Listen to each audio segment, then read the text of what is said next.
Hi everyone, welcome to lecture 6 of Intro to Machine Learning. So in this video, we are finally at the last stage of data pre-processing and we're talking about feature scaling.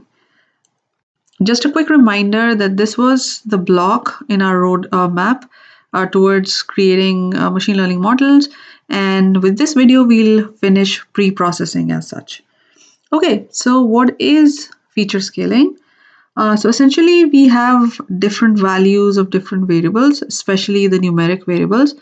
And as we will see that this might create issues with certain models, right? So we apply a technique that is used to normalize the range of these variables or these features or independent variables, right? So in very simple terms, we want to bring all variables to the same scale, right? So two of the important techniques that are applied for feature scaling are normalization and standardization. In addition to these methods, there are more methods available, but we will focus on these right now. So with normalization, you can bound the values or like the feature variables in between a given range, in between a certain range. Right, so essentially, like in most of the situations, in most of the cases, it's between 0 and 1 or -1 and 1. Right, so you're binding the values within a certain range because it makes the comparison easier. So in standardization, what we do is we create or we calculate mean and standard deviations. That's where variance comes from, and then create a new scale, as we will see. So this is the one that we'll be using for the current data set that we are working with. Okay, why do we need feature scaling? That's the big question. So data can have different range of values, right? You know that. And if there is a vast difference in magnitude, then the higher ranging numbers can have superiority of some sort. And we don't want that to happen. We don't want any feature to dominate when using algorithms that calculate distance between 2 points. And we'll see that most of the basic machine learning algorithms actually calculate the distance between the existence of outcomes, right? So that distance can be that distance can have a higher value or a more significant value for the features that have a higher magnitude. For example, let us consider this data set. For example, let's assume I have like fruit related data. So I have apples, grapes, oranges, right? And I have their weights in grams and then their prices in dollars, right? So apple, let's just assume, is 500 grams, and then the price is $1. For grapes, it's 250, and the price is 0.5, and oranges, it's 700, and the price is just 2, right? So you can see that the magnitude, if you just look at the numeric values, 500 is like way above, way greater than 1, right? And then again, 250 is like really greater than 0.5, obviously, and 700 is greater than 2. And there is a huge difference, right? So it might happen that when we are creating these models, as we shall see going forward, this variable or this feature weight can dominate, right? So we want, in simple terms, to have all the features stand or have the same footing and without any dominance. And that's the whole point of creating or having feature scaling. Before we actually start working with the data, we need each feature to contribute proportionately to the final distance, right? So we are calculating the distance between different outcomes, and we want that every feature, for example, in this example, weights and price both contribute equally, right? Okay, so this is why we need and what is feature scaling, when to use. Mostly for these algorithms, so as like this is a word of caution, you don't use feature scaling for all the algorithms, but for these it's a kind of a requirement.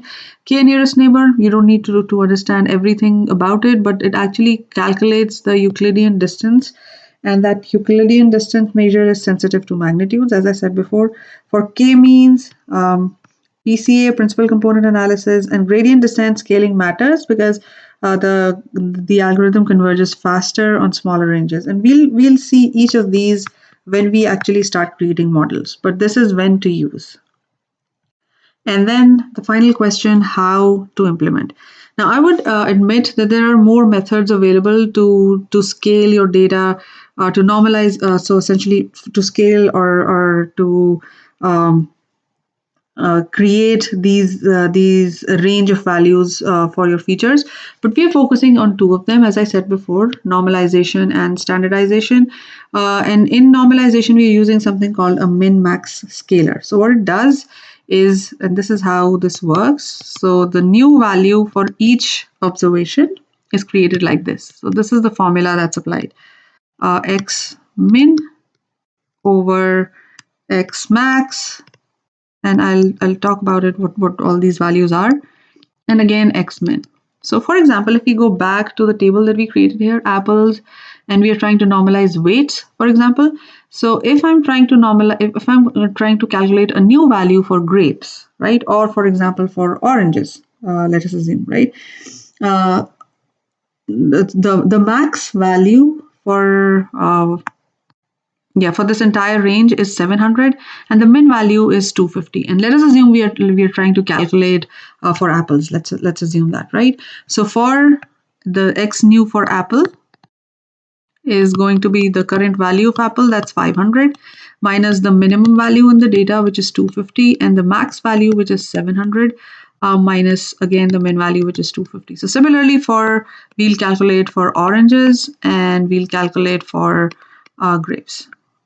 Right, so using this formula, and this is what's normalization is. It's going to create a range of values within a certain given max and min. Right, so this is what a normalization does. For standardization, the standard scalar is used, and the way we calculate these new values is like this. So the current value of X minus the mean or mu over the standard deviation, right, or sigma. So standard deviation or sigma, right? So assumption, and this is important in standardization, the assumption is that the data is normally distributed. Just remember that, right? So this is an important assumption. If the data is normally distributed, then this makes sense. Otherwise, we can use normalization, right? So standardization has this assumption. We're assuming that the data is normally distributed. With the min-max scalar, there is a slight uh, kind of warning that you should remember, that it's sensitive to outliers. As you can see, if like the max and if you have like a lot of outliers or some values that are not within a specified range, it is like highly sensitive to that. But for most cases, both of these methods work well, as we shall see, right? So this is how to implement, and now we're going to show you how to actually implement in Python, right? Okay, so let's go back, let's keep this and go to Spire.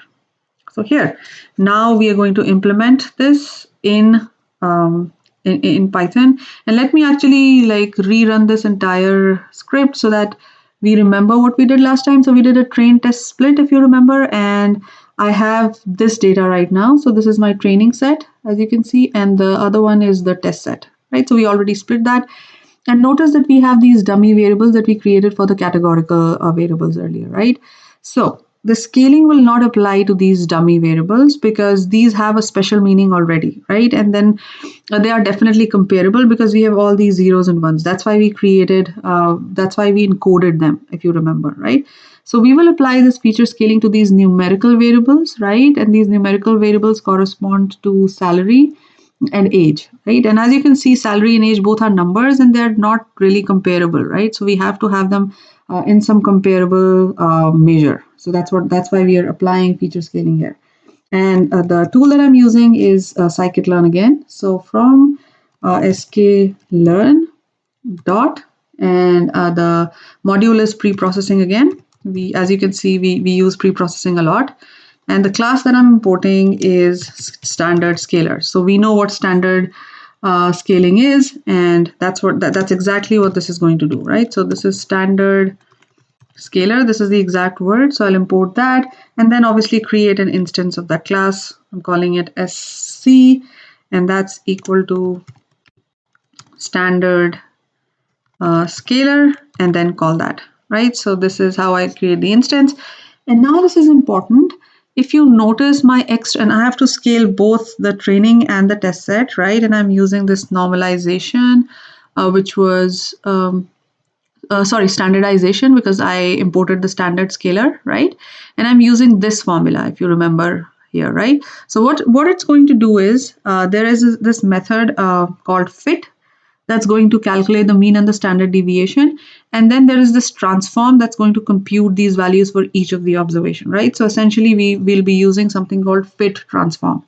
And we have to transform all the variables from this particular column. So let me count like we do in Python. So it's 0, 1, 2, 3, 4. So starting from the fifth column, we have to transform, right? And we have to do the same for the training and the test set, right? So x underscore train, take all the rows. So that's why we have this, right? Comma, what columns do we need? So all the columns starting from 5 up to the end, right? And what you have to do is assign to it sc dot, as I said, fit transform, not just fit, but fit and transform, right? To calculate that entire value there. And what do you want to fit transform? Obviously, I want to fit transform this thing only, right? And then reassign it to this, because that's how we'll work with our data. Okay, and then we have to do the same thing with the test set, except that I don't need to fit again. The fit has already calculated the mean and the standard deviation, and I want the same mean and standard deviation for the test set as well. So I'm not doing that again, right? So all I'll do is just copy this. The columns will stay the same, obviously, right? The only thing that changes here is that this is a test set, right?